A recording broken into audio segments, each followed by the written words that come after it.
Welcome to Maxim.com. We are here with writer, comedian, and G4's resident comic book expert, Blair Butler. Thank you. Hi. We're getting into the holiday season, yes. and obviously into next year, the big movies. What are you excited about seeing? What big movies? I have to say, I'm pretty excited for the new Zack Snyder Sucker Punch. Like, someone took a blender and was like, throw in dragons and anime and mechs and samurai and then girls in hot outfits and blend it.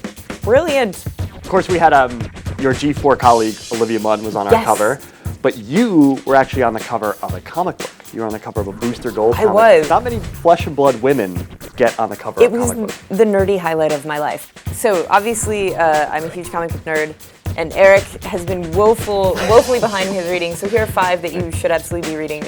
First off, Lock and Key, which I mentioned earlier, really incredible. The art is phenomenal. It's basically about this family that suffers a really horrific tragedy, and to sort of try and recoup, they go to their father, who's now deceased, his ancestral home, which turns out to be magical. It sounds like it's going to be a kid-friendly story. Oh my God, no! It's so dark and adult, and the art is absolutely mind-blowing. You should read that. Scalped is incredible. It's by Jason Aaron and a series of really talented artists. It's about an Indian reservation. I believe it's in South Dakota, and there's meth running rampant all over. It's basically like The Sopranos on a Native American reservation, basically. Then there is Day Tripper, amazing. It's by 2 brothers from Brazil, and it's about an obituary writer, and at the end of each issue, he dies, but it's completely amazing. It's the most life-affirming comic about death I've ever read. The Walking Dead TV show, based on one of my all-time favorite comics of all time. You have to be reading The Walking Dead. Oh, and also Iron Man.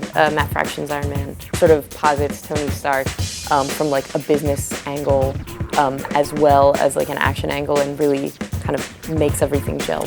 Now, you also, you do stand-up. I mean, do you have much time to? Are you still getting out? I have no time. It's crazy because I've been doing Attack of the Show stuff. I've been writing Attack of the Show, and I did the Slasher School stuff for G4. Right. So hopefully, fingers crossed, we'll see some more Slasher School in the future. If you ever watch the live-action Slasher School, it's on YouTube.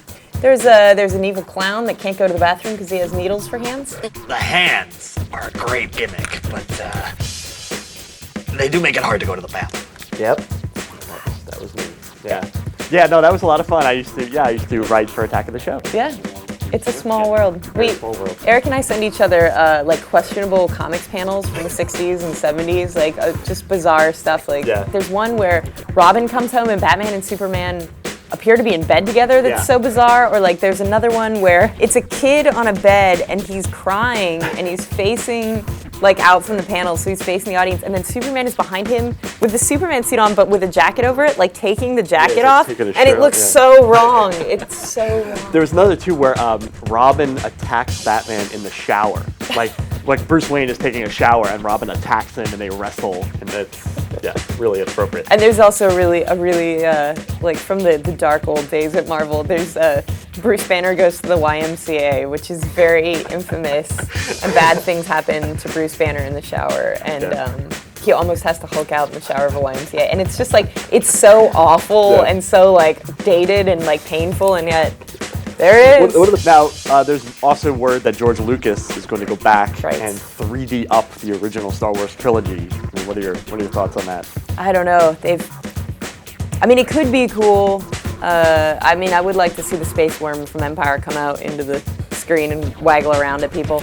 And also the Sarlacc pit in 3D might be delightful. Think about it, Sarlacc pit. I have a theory, by the way, that Boba Fett's like still down there opening like Sizzler franchises in the Sarlacc pit. He's just like digesting for thousands of years. Hi, I'm Blair Butler from G4's Attack of the Show, and you are watching Maxim.com.